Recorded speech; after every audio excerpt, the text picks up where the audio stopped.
അധികാരപ്പെടുത്തുക, നിന്റെ മനസ്സിനെ അധികാരപ്പെടുത്തുക.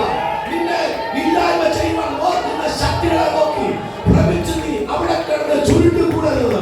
ഇന്ന് പറയാം, യേശുവിന്റെ നാമത്തിൽ നീ ദൈവത്തിന് വേണ്ടി എഴുന്നേറ്റ് യാത്ര ചെയ്യുക. വായിച്ചു 6-ാം സങ്കീർത്തനം പോലെ തന്നെ കഴിഞ്ഞ ഞായറാഴ്ച വായിച്ചത് 41-ാമത്തെ സങ്കീർത്തനമാണ്.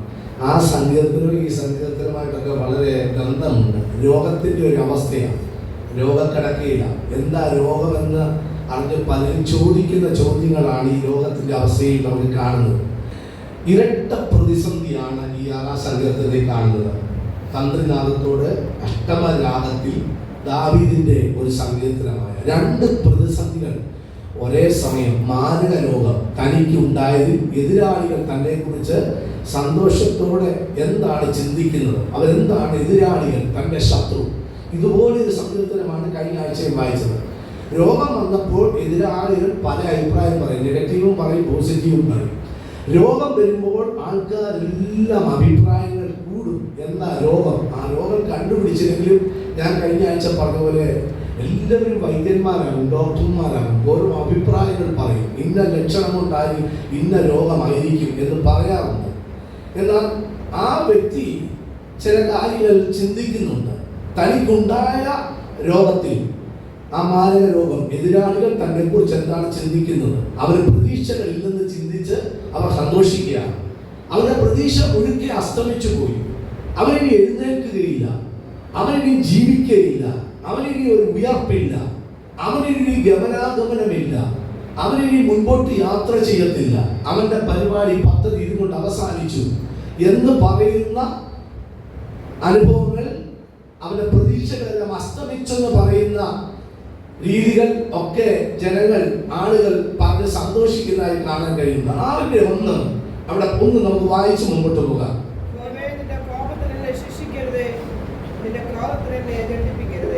യഹോവേ, നിന്റെ കോപത്തിൽ എന്നെ ശിക്ഷിക്കരുത്, നിന്റെ ക്രോധത്തിൽ എന്നെ എന്ത് ചെയ്യരുത്. പാപത്തിനുള്ള ദൈവത്തിന്റെ അടിയാണ് തന്റെ രോഗമെന്ന് ദാവീദ് വ്യാഖ്യാനിച്ചിട്ടുണ്ട്. പാപം ചെയ്തത് കൊണ്ടാണ്, അകൃത്യം ചെയ്തത് കൊണ്ടാണ്, ദൈവത്തോട് അകന്നത് കൊണ്ടാണ്, ദൈവവുമായിട്ട് നല്ല ബന്ധത്തിലാകാത്തത് കൊണ്ടാണ് ഈ രോഗത്തിന്റെ ഒക്കെ കാരണം എന്നെ അലട്ടുന്നത് എന്ന് ചിന്തിച്ച സന്ദർഭമുണ്ട്. പലപ്പോഴും പ്രശ്നങ്ങളുടെ മധ്യേ നമ്മിൽ ഉണ്ടാകുന്ന ആദ്യത്തെ ചിന്തയാണ്, നമ്മിൽ എല്ലാവർക്കും ഉണ്ടാകുമെന്ന് അറിയത്തില്ല. ഒന്ന് മാറി, ഒന്ന് വന്നു, ഒന്ന് വന്നു, അടുത്തത് വന്നു, അതിനടുത്തത് വന്നു. ഇങ്ങനെ വരുമ്പോൾ ചിലരുടെ സംസാരങ്ങളിൽ, ശബ്ദങ്ങളിൽ കേൾക്കുമ്പോൾ, പ്രാർത്ഥിച്ചിട്ടും ആ രോഗത്തിൽ നിന്ന് വിടുതൽ ലഭിക്കാത്തപ്പോൾ ഒരു ദൈവത്തിന്റെ ഹൃദയത്തിലും ചിലപ്പോഴൊക്കെ ചിന്തകൾ വന്നേക്കാം. നമ്മിലുണ്ടാകുന്ന പ്രശ്നങ്ങൾ, നമ്മിലുണ്ടാകുന്ന രോഗാവസ്ഥകൾ പാപത്തിന്റെ പരിണിത ഫലമാണോ? ചില കാര്യങ്ങൾ ദാവീദുമായി ബന്ധപ്പെട്ട്, ഈ ഭാഗവുമായി ബന്ധപ്പെട്ട് നമുക്ക് ചിന്തിക്കാം. 1 കൊരിന്ത്യർ 11-ാം അധ്യായത്തിന്റെ 30-ാമത്തെ വാക്യം നമ്മൾ കർത്താവിന്റെ മേശയുടെ സമയത്ത് പറയുന്ന ഭാഗമാണ്.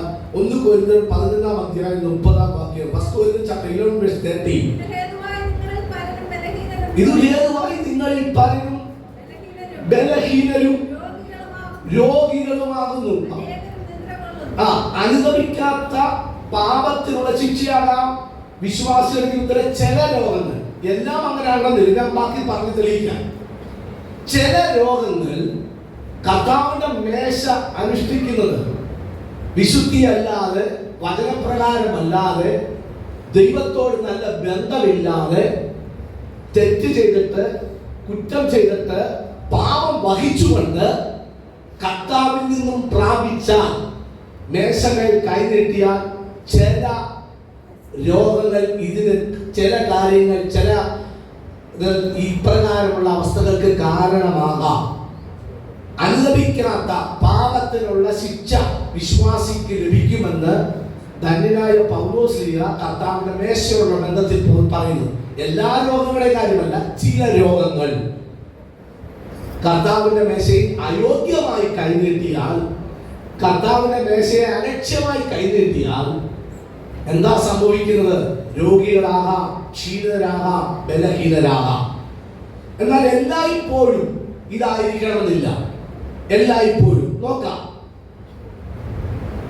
യോഹന്നാന്റെ സുവിശേഷം 9-ാം അധ്യായം 3-ാമത്തെ വാക്യം. യോഹന്നാൻ 9:3 വാക്യം.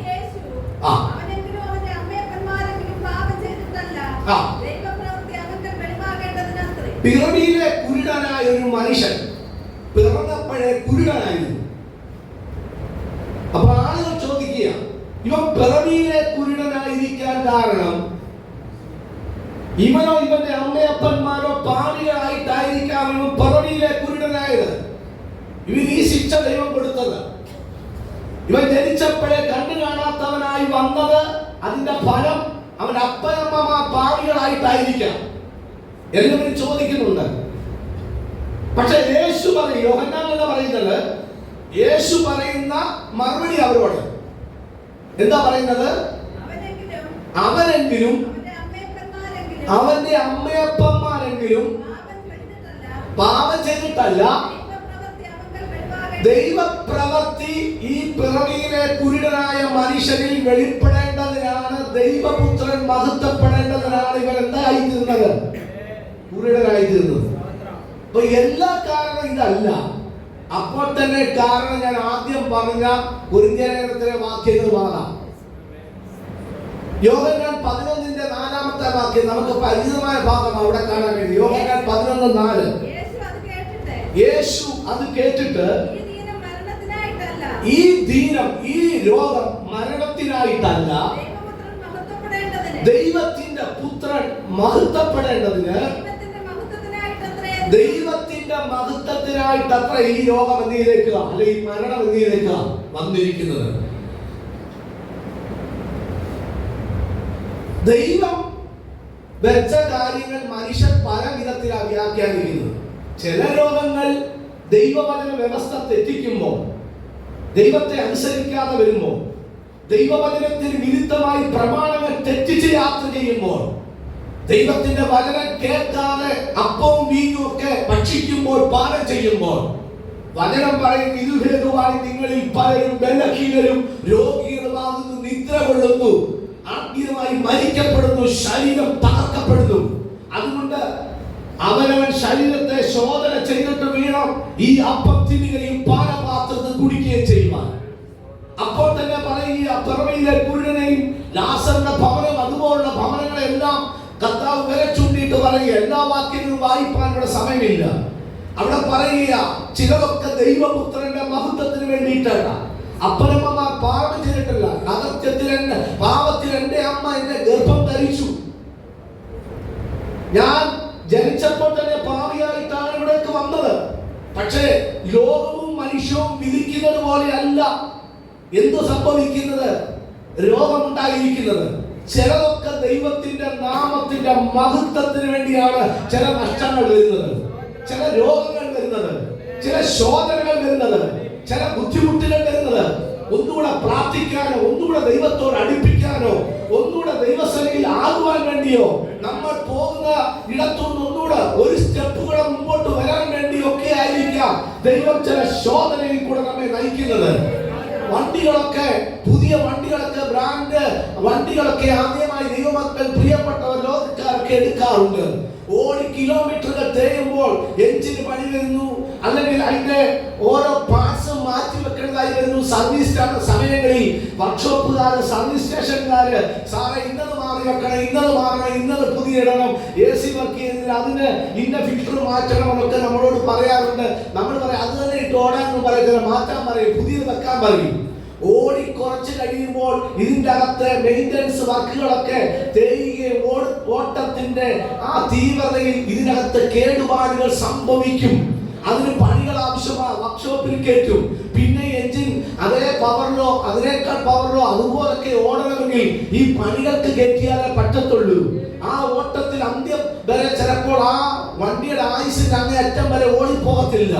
ഇതുപോലെ ജീവിതയാത്രയിൽ നമ്മളെയൊക്കെ കർത്താവ് ഈ ജീവിതയാത്രയിൽ 80, 70, 100 വയസ്സ് വരെയൊക്കെ ജീവിക്കുമ്പോൾ, അല്ലെങ്കിൽ 50 വയസ്സ് വരെ ജീവിക്കുമ്പോൾ, അല്ലെങ്കിൽ എത്ര വയസ്സ് നമുക്ക് ദൈവം തന്നിരിക്കുന്നു അത്രത്തോളം ഈ ഭൂമിയിൽ താമസിക്കുമ്പോൾ, ജീവിക്കുമ്പോൾ, ക്രിസ്തീയ ജീവിതയാത്രയിലും ചില ശോധനകളും വേദനകളും രോഗങ്ങളും ഒക്കെ കടന്നു വരുമ്പോൾ, കർത്താവ് എന്റെ കുറ്റമാണോ, എന്റെ കുറവാണോ, എന്റെ അകത്യമാണോ, എന്റെ പാപമാണോ എന്ന് സ്വയപരിശോധന ചെയ്യേണ്ടത് സഭയുടെ ഉത്തരവാദിത്തമല്ല, പാസ്റ്ററുടെ ഉത്തരവാദിത്തമല്ല, സംഘടനയുടെ ഉത്തരവാദിത്തമല്ല, കമ്മിറ്റിക്കാരുടെ ഉത്തരവാദിത്തമല്ല, അവനവന്റെ ഉത്തരവാദിത്തമാണ്.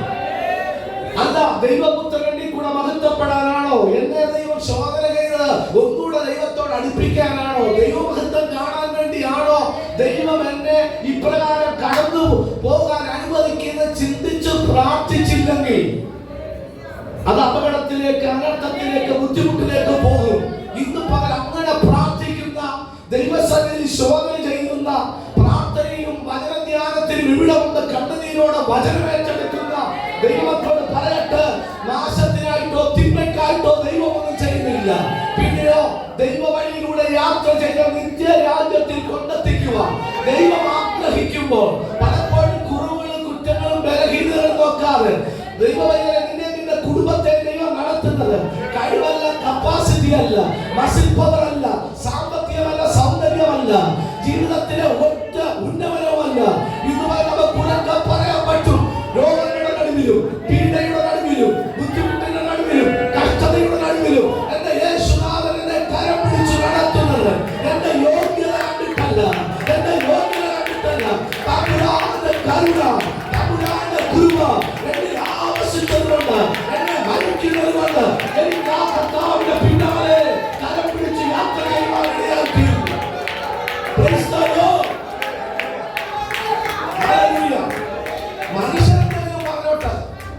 മനുഷ്യന്റെ വാക്കല്ല അവസാനത്തെ വാക്ക്. മനുഷ്യന്റെ വാക്കിനൊക്കെ നീ മറുപടി പറയാൻ നിന്ന് കഴിഞ്ഞാൽ അവരോട് യുദ്ധമുണ്ടായി തകർന്ന് തരിപ്പണമാകും.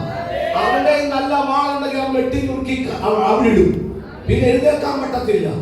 ഇസ്രായേലിന്റെ വെല്ലുവിളി ദൈവത്തിന്റെ മനുഷ്യനായ ഏലിയാവിനുണ്ടായപ്പോ തീയിറക്കിയവരും അത്ഭുതങ്ങളും അടയാളങ്ങളും ചെയ്തവരും വീരപ്രവർത്തികളും ഒറ്റയ്ക്ക് നിന്ന് ദൈവപ്രവർത്തികളുടെ അഭിഷേകൻ അഗ്നിജ്വാല പോലെ പ്രകാശിച്ച ദൈവമനുഷ്യൻ.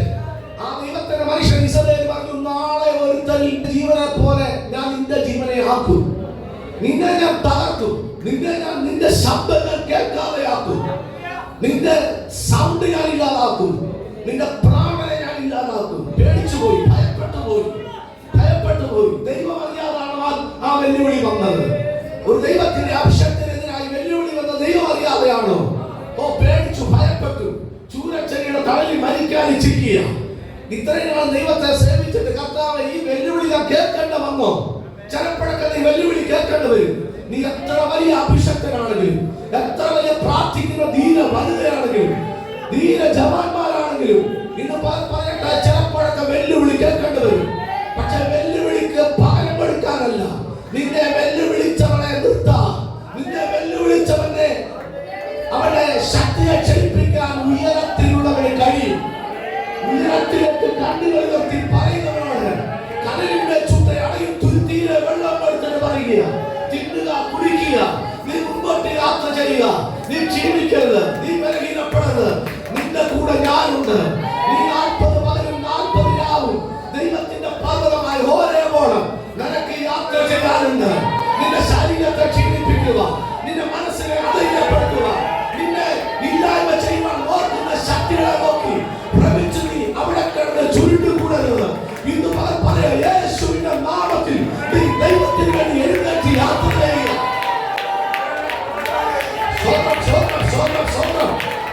ദൈവസഭയോട് ദൂരം പറയുക, ദൈവസഭയോട് പകരം വിളിച്ചു പറയുക.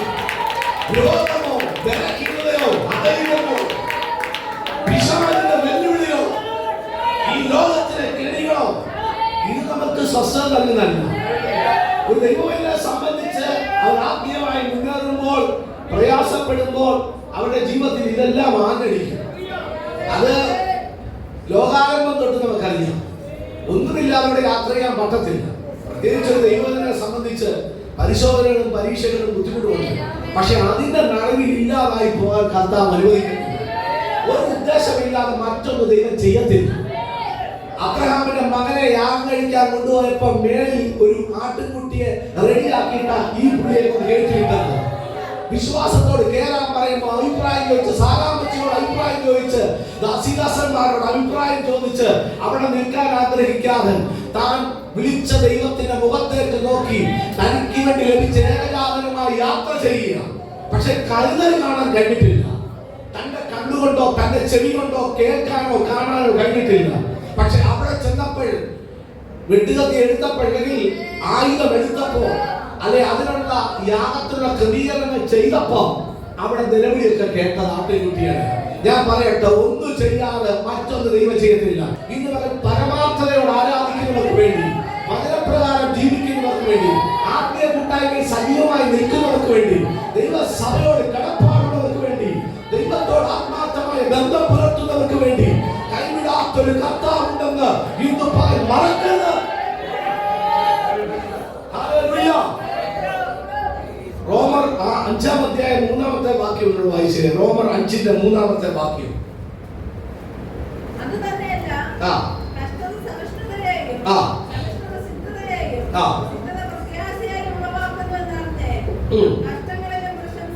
അപ്പൊ കഷ്ടത വന്നേക്കുന്നതിന്റെ മറ്റൊരു ഉദ്ദേശമാണ്. ഒന്നുകൂടെ നാളെ വായിക്കാമോ?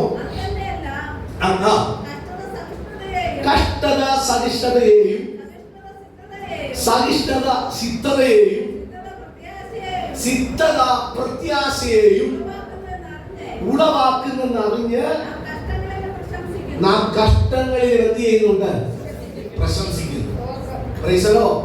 നമുക്കെല്ലാ പ്രശംസയും കർത്താവില്ല. മരിക്കുമ്പോൾ നമ്മൾ കല്ലറ വെച്ച് പറയുന്നുണ്ട്, ധനവാന്റന്റെ ധനത്തിലും ബലവാന്റന്റെ ബലത്തിലും ജ്ഞാനി തന്നെ ജ്ഞാനത്തിലും സൗന്ദര്യമുള്ളവർ തന്നെ സൗന്ദര്യത്തിലും എന്തിനാണ് പ്രശംസിക്കുന്നത്? ദൈവത്തിനുണ്ട്. പ്രശംസിക്കുന്നവർ ആരും പ്രശംസിക്കട്ടെ? ക്രിസ്തുവിൽ പ്രശംസിക്കട്ടെ. കഷ്ടതയ്ക്കകത്ത് പ്രശംസിക്കാൻ കഴിയുന്നത് പറ്റൂ? രോഗം വന്നിരിക്കുമ്പോൾ തുള്ളിച്ചാടാൻ പറ്റുമോ ആർക്കെങ്കിലും? രോഗം വരുമ്പോ നല്ലോ സന്തോഷം എന്ന് പറഞ്ഞ് വീട്ടിൽ ബിരിയാണി വെച്ച് യോഗം നടത്തുമോ? സന്തോഷവും നന്മയുടെ അനുഭവം വരുമ്പോഴേ നമ്മൾ പ്രാർത്ഥനയും സ്തോത്ര പ്രാർത്ഥനയൊക്കെ നടത്തുന്നത്. വീട്ടിൽ മുഴുവൻ കിടപ്പില്ല, പ്രയാസവും ബുദ്ധിമുട്ടും പോവുക. അങ്ങനെ നമ്മൾ ആഹ്ലാദപൂർവ്വം നടക്കുമോ? പ്രശംസ പറയുമോ? യോഗം അതിന് ഉദാഹരണമാണ്. അതൊക്കെ ചെയ്തിട്ടുണ്ട്. പക്ഷെ വചനം നമ്മളെ ബലപ്പെടുത്തുന്ന ചില കഷ്ടതകൾ ക്രിസ്തുവിൽ പ്രശംസിക്കാൻ വേണ്ടി, നമ്മുടെ സഹിഷ്ണുത, നമ്മുടെ പ്രത്യാശ, നമ്മുടെ ജീവിതത്തിലെ ആത്മീയ മൂല്യങ്ങൾ എത്രമാത്രം ശക്തമായി വെളിപ്പെടാൻ വേണ്ടിയാണ് എന്ത് ചെയ്തിരിക്കുന്നത്? ചില കാര്യങ്ങൾ കൂടെ കടന്നു പോകുന്നത്. യോബിന്റെ പുസ്തകത്തിലൊക്കെ ഉണ്ട്. ഒരാലയിൽ കൊല്ലൻ ആയുധങ്ങൾ തീക്കകത്ത് വെച്ച് ആലയിൽ വെച്ച് ചൂടാക്കി നല്ല രസമാണ് കാണാൻ. ഞാൻ കണ്ടിട്ടുണ്ട്, നിങ്ങൾ കണ്ടിട്ടുണ്ട്. ചുമ്മാ വണ്ടിയുടെ ഒരു പ്ലേറ്റ് ആയിരിക്കാം, ഒരു ആകൃതി ഇല്ലാത്ത, ഒരു ഷേപ്പ് ഇല്ലാത്ത, ഉപയോഗമില്ലാത്ത, അതുകൊണ്ട് അടിച്ചാൽ ചിലപ്പോൾ വേദന എടുക്കും. അത്രയൊരു ഉപകരണം കൊല്ലം തന്റെ ആലയിൽ വെച്ച് അതിന് മിനുസമുണ്ടാക്കി, ആയുധത്തിന്റെ ഷേപ്പ് ഉണ്ടാക്കി, നമ്മുടെ കയ്യിലിരിക്കുന്ന വാക്കത്തിയായിട്ടോ പിച്ചാത്തിയായിട്ടോ കോടാലിയായിട്ടോ എന്തെങ്കിലും മുറിക്കാൻ കൊള്ളുന്ന ആയുധമായിട്ടോ നമ്മുടെ കയ്യിൽ വരുമ്പോൾ അത് ഭയങ്കര ഉപയോഗം. അപകടമാണെങ്കിലും അത് മനുഷ്യൻ ഉപയോഗിക്കാൻ കഴിയും. ശ്രദ്ധിക്കണേ, ചിലതൊക്കെ നമ്മളെ ശോധന ചെയ്യുന്നത്, കഷ്ടതയിലൂടെ നടത്തുന്നത് തകർക്കാനല്ല, ആത്മീയ ഫലങ്ങൾ പുറപ്പെടുവിക്കാനാണ്. 2 കൊരിന്ത്യർ 12:7 വായിക്കാമോ? 2 കൊരിന്ത്യർ 12-ാം അധ്യായം 7-ാമത്തെ വാക്യം.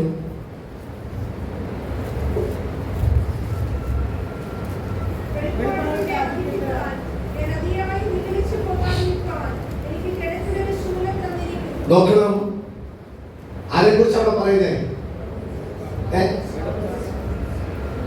ദൈവത്തിന്റെ ദാസൻ പറയുക, ഈ വെളിപ്പാടുകളെ ആധിക്യത്താൻ നിഗളിച്ചു പോകാതിരിക്കേണ്ടത്.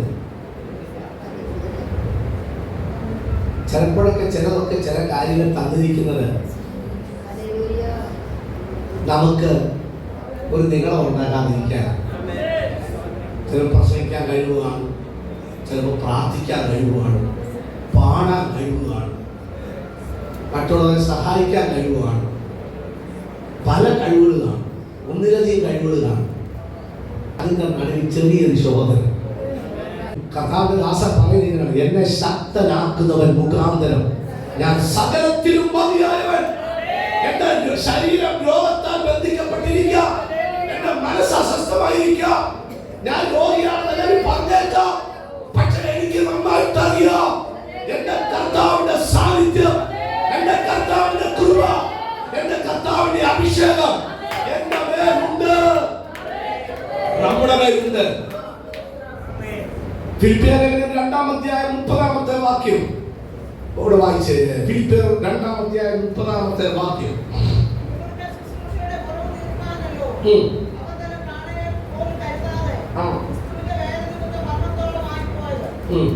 ഈ കഠിനാധ്വാനത്തിന്റെ ഫലം നമുക്ക് അപ്പോസ്തലനായ പൗലോസാണെങ്കിലും യേശു കർത്താവിന്റെ അനുഭവമാണെങ്കിലും നമുക്ക് മനസ്സിലാക്കാൻ കഴിയുന്നത്, കർത്താവ് കഷ്ടതയുടെ ഒത്തിരി തീച്ചുകൂടയുടെ അനുഭവങ്ങളിലൂടെ പോയിട്ടുണ്ട്. പക്ഷെ ഇട്ടിട്ട് പോയിട്ടില്ല. ഞാൻ കഴിഞ്ഞ ആഴ്ച ബുധനാഴ്ച പ്രാർത്ഥന പറഞ്ഞിട്ടുണ്ട്, ശുശ്രൂഷയ്ക്ക് ഇറങ്ങിയോണ്ട് എല്ലാം സ്മൂത്തായിട്ട് പോകണമെന്നുണ്ടോ? അല്ലെ ദൈവത്തിന്റെ ഒരു അംബാസഡറായിട്ട്, ദൈവത്തിന്റെ ഒരു സുവിശേഷകനായിട്ട് ചില ശൂലങ്ങൾ, ചില ബുദ്ധിമുട്ടുകൾ ശരീരത്തിലുണ്ടെങ്കിലും പ്രസംഗിക്കുന്ന പാസ്റ്റർക്ക് എന്തുകൊണ്ടായി വന്നത്, അല്ലെങ്കിൽ ആ പ്രാർത്ഥിക്കുന്ന ആൾക്ക് എന്തായി? ഇതൊക്കെ നമ്മുടെ ചോദ്യം. ഞാൻ പറഞ്ഞല്ലോ, ചിലപ്പോഴൊക്കെ ഉണ്ടാകുന്നത് ദൈവത്തിന്റെ ഹിതപ്രകാരം, വചനപ്രകാരം അനുസരിക്കാത്തത് കൊണ്ട് നമ്മളെ തന്നെ പഠിപ്പിക്കുക. നമുക്ക് ആരും പറഞ്ഞു തരണ്ട. ചിലത് ശിക്ഷാവിധിക്കും, തകർച്ചയ്ക്കും, പിന്മാറ്റത്തിനും, രോഗത്തിനും എല്ലാം കാരണമാവും. പക്ഷെ എല്ലാം അങ്ങനല്ല. ചിലതൊക്കെ ദൈവപുത്രൻ മഹത്വപ്പെടേണ്ടത്, ദൈവപുത്രന്റെ നാമം ഉയർത്തപ്പെടേണ്ടതിന് ഇത് മകൻ വിശ്വസിക്കണം. കർത്താവേ, ഇനി നമ്മളതേ കഴിയും, അങ്ങനെ എല്ലാം ദൈവപുത്രൻ മഹത്വപ്പെടണം, എനിക്കൊരു കുറവില്ലാത്തവനാണ്, അങ്ങനെ ഒരിക്കലും പറയരുത്. ഇവിടെ എഴുന്നേറ്റ് പ്രസംഗിക്കുന്ന ഞാൻ ഉൾപ്പെടെ ഇവിടെ വന്നിരിക്കുന്ന എല്ലാവരും കുറവുള്ളവരും കുറ്റമുള്ളവരും. ഈ മണ്ണിൽ ജീവിക്കുന്നത് കൊണ്ട് ഈ മണ്ണ് നമ്മളെ കുറവും കുറ്റമുള്ളതാക്കി ജലം പിശാലും ഇത് നമ്മളെ വാഴ്ച ചെയ്ത് നമ്മുടെ ആത്മീയ നിലവാരത്തിൽ എങ്ങനെയെങ്കിലും പോരേൽപ്പിക്കാൻ ഇങ്ങനെ യുദ്ധമാണ്, ഒരു സ്പിരിച്വൽ യുദ്ധം, ആത്മീയ യുദ്ധം ഇവിടെ നടന്നുകൊണ്ടിരിക്കുക. പ്രാർത്ഥിക്കുക, മുമ്പോട്ട് പോവുക, തളരുന്നു, പിന്നെ ഓടുന്ന ഓട്ടത്തിൽ ബുദ്ധിമുട്ടുണ്ടാകുന്നു, മാനസിക സംഘർഷങ്ങൾ ഉണ്ടാകുന്നു. ഇന്നത്തെ അവസ്ഥയല്ല നാളെ ഇങ്ങനെ മരണമുണ്ടാകുന്നു, രോഗമുണ്ടാകുന്നു, കുഞ്ഞുങ്ങൾക്ക് അസ്വസ്ഥതയുണ്ടാകുന്നു, വഴികൾ അടയപ്പെടുന്നു, മുമ്പോട്ട് പോകാൻ വയ്യാത്ത അവസ്ഥ വരുന്നു, ഒരു ഫോൺ കോൾ വരുന്നു, നമുക്ക് വേദനിപ്പിക്കുന്ന കോൾ വരുന്നു, നമ്മളെ ഇഷ്ടപ്പെടുന്ന സ്നേഹിതർ വെറുത്തു മാറുന്നു, നമ്മളോട് കൂടെ കൂട്ടുനിന്നവരെ നമ്മളെ ആക്ഷേപിക്കുന്നു.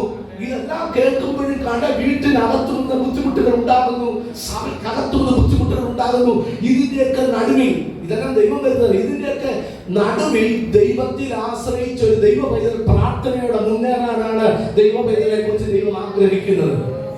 പക്ഷേ ഇതെല്ലാം രോഗങ്ങൾ പല ടൈപ്പിൽ വരുമ്പോഴും ദൈവവചനത്തിൽ ഒരു വ്യവസ്ഥയുണ്ട്. ദാവീദ് പറയുന്നത് തന്റെ ജീവിതത്തിൽ ചിലപ്പോൾ പാപകാരണമാണോ രോഗം വരാൻ കാരണം, അതാണോ എൻ്റെ ജീവിതത്തിൽ മാറാ രോഗങ്ങൾ അല്ലെങ്കിൽ മാരക രോഗങ്ങൾ വരാൻ കാരണമെന്ന് ചിന്തിക്കുമ്പോഴും മനുഷ്യന്റെ ജീവിത വ്യവസ്ഥയിൽ ഘട്ടങ്ങളിൽ പറയുന്ന ചില കാര്യമുണ്ട്. അത് സഭാപ്രസംഗങ്ങളുടെ പുസ്തകത്തിലുണ്ട്. 12-ാം അധ്യായം 3 തൊട്ട് 6 വരെ വായിച്ചാൽ നമുക്കത് മനപ്പാടം അറിയുന്ന വാക്യമാണ്, നമ്മളെല്ലാം വായിക്കുന്നതാണ്. സഭാപ്രസംഗങ്ങളുടെ പുസ്തകം 12-ാം അധ്യായം 3 മുതൽ 6 വരെയുള്ള വാക്യങ്ങൾ.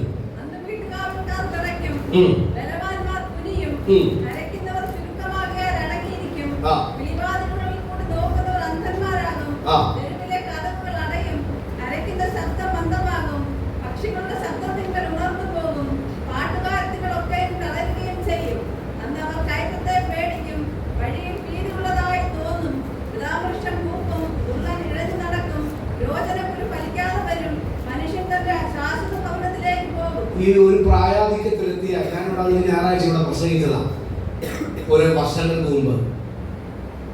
ശൈശവം, ബാല്യം, കൗമാരം, യൗവനം, വാർദ്ധക്യം ഇവയെല്ലാം അവസരമുണ്ട്. പക്ഷെ വാർദ്ധക്യ സഹജമായ ഒരു അനുഭവത്തിലേക്ക് എത്തുമ്പോൾ ദേഹത്തൂടെ ഇടച്ചിലൊക്കെ തോന്നും, രാത്രി ഓർക്കാൻ പറയും, എല്ലാം അവിടെ പറയുന്നുണ്ട്. ചെവി കേൾക്കാതെ വരും, കണ്ണ് കാണാതെ വരും, തൊക്കുകളൊക്കെ ചുരുങ്ങും, തലകളൊക്കെ ഇപ്പം തലയില്ലാതെ ആ ബുദ്ധിമുട്ടുണ്ടാകും, പേടി വരും. പണ്ട് സ്റ്റെപ്പുകളൊക്കെ ഭയങ്കര ശക്തമായി കൂടി കയറിയവര് ഒരാൾ മോനെ പിടിച്ചോണേ, പണ്ട് അങ്ങനെയല്ല, 10 എണ്ണത്തിനെ പിടിച്ചോണ്ട് ആള് കയറ്റിക്കൊണ്ട് പോകുന്ന ആളാണ്. ഒരു വാർദ്ധക്യത്തിന്റെ അവസ്ഥയിലേക്ക് വരുമ്പോൾ രോഗത്തിന്റെ പിടിയിലേക്ക് അപ്പച്ചനമ്മച്ചിമാർ എന്ത് ചെയ്യാം വരിക. പക്ഷെ അവർ ഈ എഴച്ചിലുണ്ടാകുമ്പോഴും ചെവി കേൾക്കാതെ വരുമ്പോഴും കണ്ണ് കാണാതൊക്കെ ഇരിക്കുമ്പോഴും ശരീരം ബലഹീനമാകുമ്പോൾ ദൈവത്തെ വിളിക്കുന്നതിന് മുന്നോട്ടല്ല, നമ്മളെക്കാൾ ബുദ്ധിശ്രദ്ധയോടാണ് പോകുന്നത്. അപ്പൊ വാർദ്ധക്യ സഹജമായ അസുഖങ്ങളാൽ, ബുദ്ധിമുട്ടുകളാൽ എന്തോ സംഭവിക്കും, രോഗങ്ങൾ വരാം. അത് ദൈവം വെച്ചേക്കുന്ന ഭൂമിയിലെ അവസ്ഥയാണ്. മനുഷ്യൻ തന്റെ ശാശ്വത ഭവനത്തിലേക്ക് പോകുന്നതിന് മുമ്പ് മനുഷ്യൻ വാർദ്ധക്യത്തിലെത്തുമ്പോൾ, ഇപ്പൊ യൗവനത്തിനും വാർദ്ധക്യത്തിനും ബാല്യത്തിനും എല്ലാം കൊച്ചു കുഞ്ഞുങ്ങൾക്ക് വരെയില്ല രോഗം. എത്രയോ രോഗികളുണ്ട് ഇപ്പോഴത്തെ കാലഘട്ടം അങ്ങനെ. പക്ഷെ ദൈവത്തിന്റെ വചനം പറയുന്നത് അങ്ങനെയും രോഗം ഉണ്ടാകാം, അങ്ങനെയും രോഗത്തിന്റെ അവസ്ഥ വരാം. പക്ഷേ താൻ സൗഖ്യത്തിന് വേണ്ടി ദൈവത്തോട് പ്രാർത്ഥിക്കുക. പക്ഷെ അവിടെ പറയുന്നത് ക്രോധത്തോടെ. ഒന്നുകൂടെ ആ വാക്യം ഒന്ന് വായിച്ചേരെ. അടുത്ത വാക്യം കൂടെ.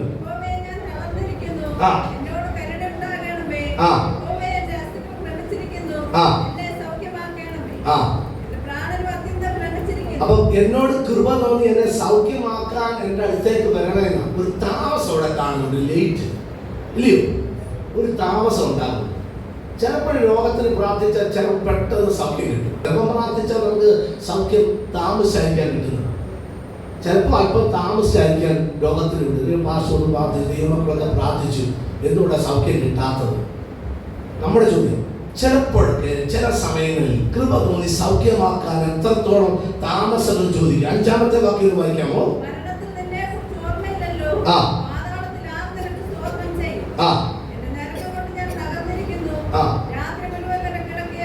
അപ്പൊ ദാവീദ് മരിച്ചാൽ അതുകൊണ്ട് ദൈവത്തിന് എന്ത് പ്രയോജനം? ജീവനോട് ഇരുന്നാലേ ദൈവത്തെ സ്തുതിക്കാൻ കഴിയുന്നു. ദാവീദ് മരിച്ചു പോയി കഴിഞ്ഞാൽ മണ്ണിനോട് മണ്ണ് ചെയ്യുക. പിന്നെ ദാവീദിന് എന്തിനു ആവശ്യമുണ്ട്? ദാവീദ് നിത്യതയിൽ പോവാം. അല്ല, നിത്യരാജ്യത്തിൽ അടുത്ത തിരസ്കരിക്കപ്പെട്ട ഉയർപ്പ. കണ്ണുനീരില്ല, ദുഃഖമില്ല, മുറവിളിയില്ല, ഇനി ഇതില്ല. ഒന്നാമത്തേത് കഴിഞ്ഞുപോയി. വെളിപ്പാട് പുസ്തകം പറയും. അപ്പൊ പ്രാണൻ ജീവൻ, അത് നേരത്തെ പറഞ്ഞിട്ടുണ്ട്. പ്രാണൻ ഉണ്ടെങ്കിലേ നന്മ കാണാൻ പറ്റത്തുള്ളൂ. പ്രാണൻ ജീവനോട് ഇരിക്കുമ്പോഴേ നമുക്ക് ദൈവത്തെ സ്തുതിക്കാൻ കഴിയത്തുള്ളൂ. അത് ദൈവത്തെ സ്തുതിക്കാൻ വേണം, പ്രാർത്ഥിക്കാൻ വേണം, പാടാൻ വേണം, ദൈവത്തെ വിളിച്ചോണം. ഉള്ള സമയം ദൈവത്തിന് വിളിച്ചോണം. നമ്മോടൊപ്പം ഇരുന്നവരൊക്കെയാ ഇത് സെമിത്തേരിയിലായിരിക്കുന്നത്. അവരൊക്കെ ദൈവത്തിന് വേണ്ടി നിന്ന സമയങ്ങളിൽ പ്രാർത്ഥിച്ചിരുന്നു, ദൈവത്തെ വിളിച്ചുപേക്ഷിച്ചിരുന്നു, സാക്ഷ്യങ്ങൾ പറഞ്ഞിരുന്നു. നമുക്ക് നാളത്തെ അവസ്ഥകളെ കുറിച്ച് അറിയത്തില്ല. അപ്പൊ നാം ദൈവസഭി നമുക്ക് തന്നിരിക്കുന്ന സമയം എന്തോ ചെയ്തോണം? കൃത്യതയോടെ ചെലവഴിച്ചോണം. രോഗത്തിന് എപ്പോഴാണ് വർദ്ധിക്കുന്നത് കുറയുന്നതെന്നൊന്നും പറയാൻ പറ്റത്തില്ല. അത് കൊച്ചു കുഞ്ഞാണെങ്കിലും വലിയവരാണ്. ഞാൻ നിങ്ങളെ പേടിപ്പിക്കാനോ ഭയപ്പെടുത്താനൊന്നും പറഞ്ഞില്ല. കർത്താവ് തന്നിരിക്കുന്ന ആയുസ് ഇവിടെ നിൽക്കുന്ന പകൽ നിന്ന് 6 സങ്കീർത്തനം പ്രസംഗിക്കാൻ നമുക്ക് ആർക്കും പറയാൻ പറ്റത്തില്ല. ഉച്ച കഴിഞ്ഞ് ഞാൻ ഇന്നത് ചെയ്യും, പ്ലാനുണ്ട്, പക്ഷെ നമുക്ക് ചെയ്യാൻ കഴിയുമെന്ന് പറയാൻ പറ്റത്തില്ല. ഉറക്കത്തിൽ നമുക്ക് എന്തെല്ലാം സംഭവിക്കുന്നത് പറയാൻ കഴിയത്തില്ല. പകൽ എന്തെല്ലാം സംഭവിക്കുന്നത് അറിയത്തില്ല. റോഡിൽ കൂടെ യാത്ര ചെയ്യുമ്പോൾ എന്തെല്ലാം സംഭവിക്കുന്നത് പറയാൻ പറ്റത്തില്ല. പക്ഷേ സൂക്ഷിക്കുന്ന പരിപാലിക്കുന്ന കർത്താവ് മുന്നിലുള്ള സകല കാര്യങ്ങളെയും വ്യക്തമായി അറിയാവുന്നവരാണ്. ഞാൻ ഇരിക്കുന്നതും എഴുന്നേൽക്കുന്നതും ശോധനയിൽ അറിയുന്ന, എന്നെ സഹായിക്കുന്ന, എന്നെ കരുതുന്ന. ജീവനോട് ഇരുന്നാൽ മാത്രമേ ദൈവത്തെ സ്തുതിക്കാറ്. ജീവനുള്ളവർ ദൈവത്തെ സ്തുതിക്കും, യോഗത്തിൽ വരും, പ്രാർത്ഥിക്കും, പാടും, ഹല്ലേലൂയ പറയും, ദൈവത്തിന് സ്വത്രം പറയും, ചലിക്കും. എന്തായാലും ആവാസ ചാടുന്നത്. ചാപ്പാടടിക്കാൻ എത്ര നേരം വേണേലും നമ്മൾ ഇരിക്കുമല്ലോ. ഞാൻ ഉൾപ്പെടെ KFC, കെൻറ്റക്കി, CFC എല്ലാം കഴിച്ചിട്ടുണ്ട്. ഇതെല്ലാം അടിക്കാൻ ഓർഡർ ചെയ്ത് നമ്മൾ നല്ല സൂപ്പറായിട്ട് കഴിക്കും. പക്ഷെ ഒരു സ്വോത്രമെങ്കിലും ആത്മാർത്ഥമായി പറയാൻ പറ്റുന്നുണ്ടോ? പക്ഷെ ദൈവം പറയുന്നത് കൊണ്ട് ഞാൻ പറയാം, നമ്മൾ കൊച്ചുങ്ങളാണെങ്കിലും വലിയവരാണെങ്കിലും ഇന്ന് പറയട്ടെ, കർത്താവിനെ സ്തുതിക്കാതെ പോകരുത്, കർത്താവിനെ ആരാധിക്കാതെ പോകരുത്. കർത്താവിന് നന്മ പ്രാപിച്ചവർ ദൈവത്തോട് നന്ദി കെട്ടവരായി പോകരുത്, ദൈവത്തിന് നന്ദി അർപ്പിക്കാതെ പോകരുത്. നാളെ എന്ത് സംഭവിക്കുന്നു അറിയത്തില്ല. പക്ഷെ ഇന്ന് പല ലഭിച്ച സമയം കൃത്യതയോടെ യേശുവിന്റെ നാമത്തിന് വേണ്ടി വിനിയോഗിക്കാൻ തയ്യാറുണ്ടെങ്കിൽ, ശരീരം കൊണ്ട് ദൈവത്തെ ഔന്നപ്പെടുത്താൻ തയ്യാറുണ്ടെങ്കിൽ, നിനക്ക് ജീവൻ തരാൻ, ബലം നൽകാൻ, ശക്തി പകരാൻ എന്റെ കർത്താവിന് കഴിയും. ഹല്ലേലൂയ. 118 സങ്കീർത്തനം 17 വാക്യോട് വായിച്ചു നിർത്തുന്നു. 118 സങ്കീർത്തനം 17 വാക്യോട് വായിച്ചാൽ, ഞാൻ മരിക്കയില്ല, ഞാൻ ജീവനോടെ ഇരുന്ന്. ഓ, എത്ര സന്തോഷകരമായ വാക്യമാണ്. മരിക്കത്തില്ല പറഞ്ഞാൽ ജീവിതത്തിൽ മരിക്കത്തില്ല എന്നാണ് അതിനർത്ഥം. എന്റെ ഈ അവസ്ഥയിൽ ദൈവം വാഗ്ദത്തമൊക്കെ പറഞ്ഞിട്ടില്ലയോ? അത് കാണാതെ പോകാനാണ് ഇഷ്ടം. അത് കാണിക്കത്തില്ലെന്ന് ശത്രു വാദിക്കുന്നുണ്ട്. ആ നന്മയിൽ ചെന്ന് പെടാൻ നിന്നെ ഞാൻ അനുവദിക്കത്തില്ല. അത് ഒന്നാമത് ചെയ്ത കാര്യം താല്പര്യം എടുത്ത് മാറ്റുക. പ്രാർത്ഥിക്കാനും പാടാനും ആരാധനയ്ക്ക് വരാനും സ്വതന്ത്രം പറയാനും കൊടുക്കാനും ദൈവത്തിന് വേണ്ടി ചെയ്യാനുള്ള ഹൃദയത്തിലെ താല്പര്യങ്ങൾ എഴുതാൻ മാറ്റും. അപ്പൊ ഞാനൊരു സാധാരണപ്പെട്ട മനുഷ്യൻ. അമ്മ എന്റെ പ്രാർത്ഥന പോകും, എന്റെ ആരാധന പോകും, എന്റെ ഉപവാസം പോകും, എന്റെ കൂട്ടായ്മ ബന്ധം പോകും, ദൈവമക്കളുമായിട്ടുള്ള ബന്ധം പോകും. എല്ലാം പോകുമ്പോൾ ഞാൻ പ്രാർത്ഥിക്കാതെ എനിക്ക് നന്മ ദൈവം തരുന്നത് എന്താ? മത്സരം എന്താ? പുസ്തകത്തിൽ പറഞ്ഞിരിക്കുന്ന ഒരുത്തരും കൂടോത്രം ചെയ്തിട്ടൊന്നുമല്ല കേട്ടോ. ഇത് പറയട്ടെ, ദൈവത്തോട്, ദൈവമക്കളോട്, ദൈവസഭയോട്, ദൈവവചനത്തോട് മത്സരിച്ചു മാറി നിന്നാൽ ഇന്ന് പറയട്ടെ, അത് കൂടോത്രം പോലെ വരും. ആ കെട്ടടിക്കാൻ ബലിപ്രവാചകനെ, തോമാച്ച പ്രവാചകനെ ഒന്നും കൊണ്ടുവന്ന രക്ഷയില്ല കേട്ടോ. ഇന്ന് പകൽ അവനവന്റെ കെട്ട് അവനവൻ അഴിച്ചോണം. ആ കെട്ട് പൊട്ടിയാലേ നിനക്ക് പുറത്തു വരാൻ പറ്റത്തുള്ളൂ.